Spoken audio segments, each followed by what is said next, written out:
আচ্ছা, আমরা আজকে টাইম ট্রাভেল সম্বন্ধে একটা প্রাথমিক ধারণা একটা পাওয়ার পয়েন্ট প্রেজেন্টেশনের মাধ্যমে দিতে চলেছি।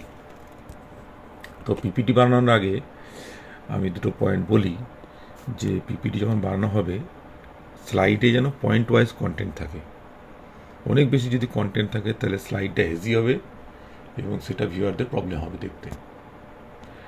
আর একটা স্লাইডে যদি অনেকগুলো পয়েন্ট থাকে সেক্ষেত্রে আলোচনা সাপেক্ষে পরপর যেন পয়েন্টগুলো আসে। একসাথে সব পয়েন্ট যদি চলে আসে তাহলে ভিউয়াররা দেখবে, টোটাল জিনিসটাকে দেখার চেষ্টা করবে, তখন ওদের একটা প্রবলেম হবে সেক্ষেত্রে। তো চলো শুরু করি আজকে টাইম ট্রাভেল। তো প্রথমে টাইম কি? নেচারের যে ongoing sequence of every existence, সেটাকে আমরা টাইম বলবো। নদীর জল এক পজিশন থেকে অন্য পজিশনে চলে যাচ্ছে, টাইম। সূর্য চারিদিকে পৃথিবী যেমন রোটেট করছে, বা বর্তমান সময়, ভবিষ্যৎকাল, বা একটা পেন্ডুলাম যেটা পিরিয়ডিক মোশনে মুভ করছে, সে সবগুলোকে আমরা টাইম বলবো।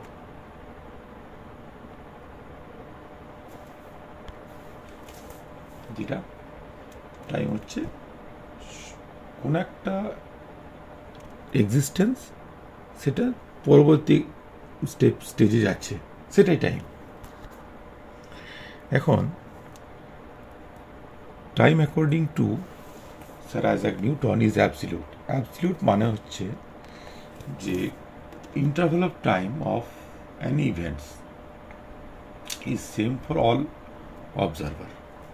আমি একটা রিলেটিভ মোশনের কথা বলি, যে একজন ব্যক্তি প্ল্যাটফর্মে দাঁড়িয়ে আছে আর একজন ব্যক্তি ট্রেনে করে মুভ করছে। তাহলে কোনো একটা ঘটনা ঘটলো, সাপোজ বোম ফাটলো বা কোনো কিছু পড়ে গেল, তো ওই ঘটনাটার যে ইন্টারভ্যাল অফ টাইম হবে, ব্যবধান, যেটা সময়ের ব্যবধান, সেটা ওই প্ল্যাটফর্মে দাঁড়িয়ে থাকা ব্যক্তি যতটা দেখবে, ট্রেনে যে মুভ করছে তার ক্ষেত্রেও সেম হবে। তাহলে এই যে সময়ের ব্যবধানটা কোনো পরিবর্তন হবে না, সব অবজারভারের ক্ষেত্রে সেম হবে। যেমন এই রেস্টে ছিল তার জন্য যা টাইম, এই মোশনে গেল তার জন্য টাইমটাও, ইন্টারভ্যাল অফ টাইমটাও সেম, ইন্টারভ্যাল অফ টাইমটাও সেম।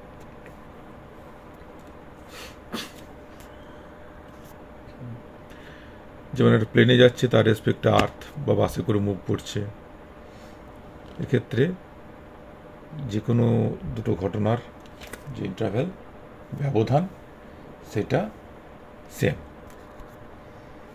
এখন time according to Albert Einstein is relative. Time interval of any events is different with respect to different observer in different frame of reference.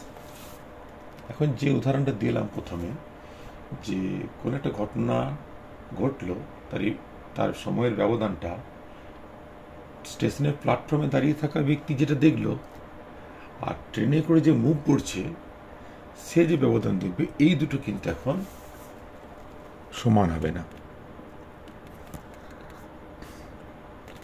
যেমন বাঁ দিকে একজন রেস্টে আছে, একটা কারে একজন মুভ করবে, তো এই যে ব্লু বলটা দেখা যাচ্ছে, এটা স্পিনিং করলে হবে। তাহলে এই ঘটনাটা রেস্টে থাকা ব্যক্তি সমান দেখলো, একই দেখলো, কিন্তু যে মোশনে যাবে তার ক্ষেত্রে ডিফারেন্ট হবে। সিমিলারলি স্পেশাল থিওরি অফ রিলেটিভিটির কথাটা বললাম, আর জেনারেল থিওরি অফ রিলেটিভিটিতে আছে যে আইনস্টাইনের, যে গ্র্যাভিটির পাশে যদি কোনো টাইমটা হবে আর গ্র্যাভিটি থেকে দূরে যদি কেউ থাকে, সেক্ষেত্রে টাইমটাও ডিফারেন্ট হবে। তো প্রথমে জানি হোয়াট ইজ টাইম ট্রাভেল বলতে কি বুঝি। এটা টাইম ট্রাভেল ওই কনসেপ্টটা নিয়ে এসেছি আমরা, যে একটা টাইম ফ্রেম থেকে অন্য টাইম ফ্রেমে চলে যাওয়া। যেমন যে আমরা একটা প্লেস থেকে অন্য প্লেসে যাই, সেটাকে কি বলি আমরা? Space travel.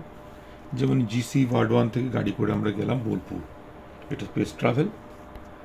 সিমিলারলি আমরা প্রেজেন্ট টাইমে আছি, একটা যেহেতু গাড়ি করলাম, গাড়ি মানে টাইম মেশিন, গাড়ি, তো সেক্ষেত্রে আমরা ফিউচার বা পাস্ট টাইমে চলে গেলাম যদি সম্ভব হয়।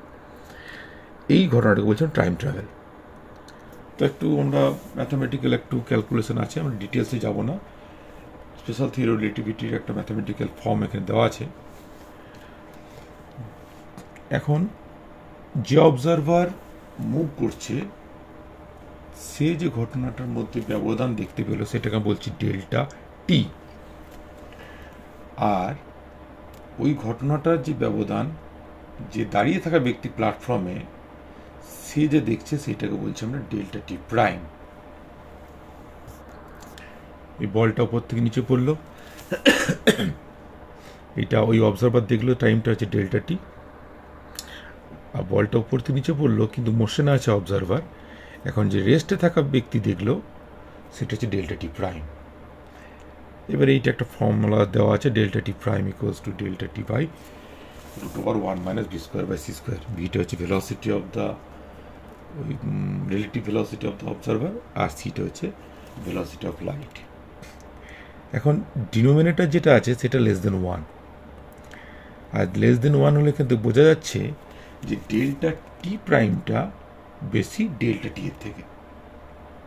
অর্থাৎ এখানে আমরা প্রথমে বলবো মুভিং ক্লক রান স্লো, মানে যে মোশন আছে তার টাইমটা কম, আর যে রেস্টে থেকে তাকে দেখছে তার টাইমটা বেশি।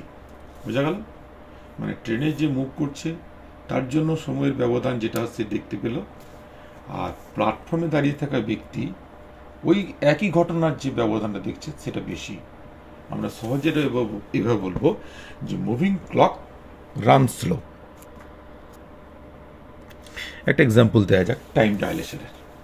টাইম ডাইলেশন তো বললাম, দেখা যাক যে ওপরে কসমিক রে যখন এন্টার করছে পৃথিবীতে তখন একটা এলিমেন্টারি পার্টিকেল তৈরি হয়, নাম হচ্ছে মিয়ন। এটা লাইফ টাইম খুবই কম, মোটামুটি ওই মাইক্রোসেকেন্ড অর্ডারে। এবার এই মাইক্রোসেকেন্ড অর্ডারে যদি লাইফ টাইম হয়, আর এটা ভেলোসিটি মোটামুটি দ্য ভেলোসিটি অফ লাইটের কম্পারেবল, তাহলে ওই যখন জেনারেশন হলো মিয়ন পার্টিকেলটা, ও ম্যাক্সিমাম 500 to 600 মিটার যেতে পারবে, ট্রাভেল করতে পারবে, তার বেশি করতে পারবে না। কিন্তু আমরা ওই মিয়ন পার্টিকেলগুলো সি লেভেলে দেখতে পাই।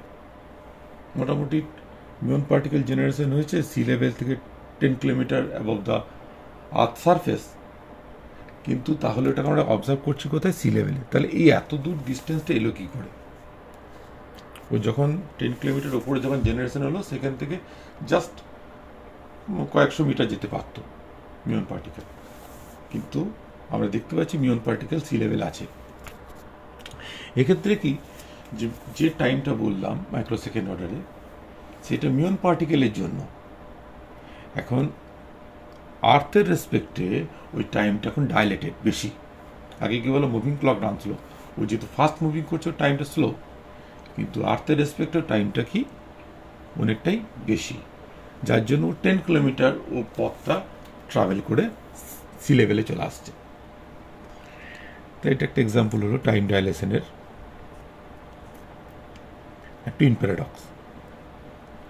টুইন প্যারাডক্স হচ্ছে একজন টুইন ব্রাদার, যে তার মধ্যে একজন হচ্ছে সে একটা স্পেসশিপে করে যাচ্ছে। আচ্ছা, এখানে আমি যে আলোচনাটা করছি, এই যে ভেলোসিটিটা বলছি রিলেটিভ ভেলোসিটিটা, সেটা comparable to the velocity of light. ঠিক আছে? তো স্পেসশিপে করে যাচ্ছে, তো স্পেসশিপে যাওয়ার পর যখন রিটার্ন করে আসবে তখন দেখা যাচ্ছে যে আর্থে থাকা ওর টুইন ব্রাদারের বয়স অনেক বেশি হয়ে গেছে, ও কিন্তু ইয়াংই রয়েছে। কারণ কি, যে থিওরিটা বললাম যে মুভিং ক্লক রান স্লো, ওর টাইমটা খুব স্লো গিয়েছে আর এর টাইমটা খুব বেশি গিয়েছে। তাহলে ওর টাইমটা বেশি হওয়ার জন্য ওর বয়সটা বেড়ে গেছে, এর বয়সটা সেটা বাড়েনি। এখন প্যারাডক্স কোন জায়গাতে? প্যারাডক্স হচ্ছে আর্থে থাকা ব্যক্তি দেখলো ও মুভ করছে একটা velocity compare to the velocity of light, যার জন্য টাইমটা স্লো যাচ্ছে। এখন ওই ব্যক্তিটা কি দেখবে, যে স্পেসশিপে আছে সেও দেখবে যে ওর ভাইও ওর থেকে অন্য অপোজিট ডাইরেকশনে সেম ভেলোসিটিতে মুভ করছে। যেমন আমরা দেখি যে ট্রেনে যখন মুভ করি, যখন ট্রেনটা প্ল্যাটফর্মের দিকে যায় তখন দেখি যে প্ল্যাটফর্মে দাঁড়িয়ে থাকা ব্যক্তির পেছন দিকে সেই ভেলোসিটি বেশি যাচ্ছে, কারণ আমি নিজেকে রেস্ট ভাবি, তাহলে তার রেসপেক্টেও তার ভাইকে ইয়াং হওয়া উচিত ছিল এবং ওকে স্পেসিফে থাকা ব্যক্তিটা ওল্ড হওয়া উচিত ছিল। তাই এই প্যারাডক্সটা আসছে, একটা বিরোধাভাস। ঠিক আছে, এটা আপাত দৃষ্টিতে সত্য মনে হলেও একটা বিরোধ রয়েছে মনে হচ্ছে। আচ্ছা, time travel due to gravity, এটাও জেনারেল থিওরি অফ রিলেটিভিটি, আইনস্টাইনের একটা ম্যাথমেটিক্যাল ফর্ম। আমরা ডিটেলস এক্সপ্লেনেশনে যাব না এখানে। তো এখান থেকে দেখা যাচ্ছে যে যখন গ্র্যাভিটির পাশে থাকছে কোনো অবজেক্ট, সেক্ষেত্রে টাইমটা স্লো যাচ্ছে, আর গ্র্যাভিটি থেকে যখন দূরে যাচ্ছে কোনো পয়েন্টে থাকা, সেখানে টাইমটা খুব ফাস্ট যাচ্ছে। যেমন ওই ইভেন্ট হরাইজন মানে ব্ল্যাক হোলের সারফেসে, ওইখানে তো টাইমটা স্লো, কিন্তু তার থেকে দূরে যদি কোনো একটা স্পেস শাটল যদি রিভলভ করে, সেক্ষেত্রে টাইমটা হচ্ছে dilated time. Types of time travel, time travel towards future, মানে একটা ফিউচারের দিকে যেতে পারবো আমরা, আর টাইম ট্রাভেল টুয়ার্ডস পাস্ট, অতীতের দিকে। এখন যদি আমরা কোনো একটা টাইম মেশিন তৈরি করি বা স্পেসশিপ এমন তৈরি করলাম যেটার velocity comparable to the velocity of light, মানে লাইটের গতিবেগের কাছাকাছি যদি গতিবেগ হয়, তাহলে আমরা দেখছি সেটা আমরা ফিউচারের দিকে এগিয়ে যেতে, মানে টাইমটার দিকে এগিয়ে যেতে পারবো। অথবা ব্ল্যাক হোলের কাছে টাইম স্পেন্ড করা, যেমন একটা সিনেমাও আছে হলিউডের। আর টাইম ট্রাভেল টুয়ার্ডস পাস্ট, এটা হচ্ছে এক্ষেত্রে আমার স্পেসশিপটা ভেলোসিটি হতে হবে greater than velocity of light, মানে লাইটের থেকে বেশি গতিতে মুভ করতে হবে আমাকে, বা কোনো ওয়ার্ম হোলের মধ্যে দিয়ে যেতে হবে। ওয়ার্ম হোল একটা ফিকটিশিয়াস মানে কনসেপ্ট, এখনো প্রুফ হয়নি কনসেপ্ট। এটা একটা সিনেমার একটা ফটো দেওয়া আছে, তোমাদের দেখতে পারো সিনেমাটা। আচ্ছা, is it possible to time travel? Time travel কি সম্ভব? আচ্ছা, due to gravitational time dilation, the time travel to the future may be possible rather than to the past. যে গ্র্যাভিটি মানে যেখানে ম্যাসিভ অবজেক্ট থাকছে, সেক্ষেত্রে টাইমটা স্লো, আর তার থেকে দূরে টাইমটা বেশি, সেটা তো পসিবল। কিন্তু যদি আমি পাস্টে মুভ করে যাই, তাহলে কজালিটি ব্রেক করবে। কজালিটি কোন জিনিসটা? কজালিটি ব্রেক করে আগে কজ, তারপর তার ইফেক্ট, এটা কজালিটি বলি আমরা। তো কজালিটি ব্রেক করবে এই জন্য যে একটা উদাহরণ দিই, গ্র্যান্ডফাদার প্যারাডক্স। সাপোজ একজন টাইম ট্রাভেলার একটা টাইম মেশিন তৈরি করলো এবং টাইম মেশিনে গেল পাস্টে, এমন টাইম মেশিন করলো যেটা লাইটের ভেলোসিটির থেকে বেশি ভেলোসিটিতে যাচ্ছে, এবং ও পাস্টে পৌঁছে গেল এবং পাস্টে এসে গ্র্যান্ডফাদারকে মিট করলো, গ্র্যান্ডফাদারকে এসে মেরে দিল। তার গ্র্যান্ডফাদার যদি মারা যায় তাহলে তার বাবা আর জন্মগ্রহণ করলো না, আর যদি বাবা জন্মগ্রহণ না করে তাহলে তারও জন্ম হবে না। তাহলে তার যদি জন্ম না হয়, তাহলে টাইম ট্রাভেলার টাইম মেশিনটাই বা করলো কি করে? তা টাইম মেশিনও কেউ তৈরি করলো না, তাহলে এটা সম্ভব নয়, time travel to the past.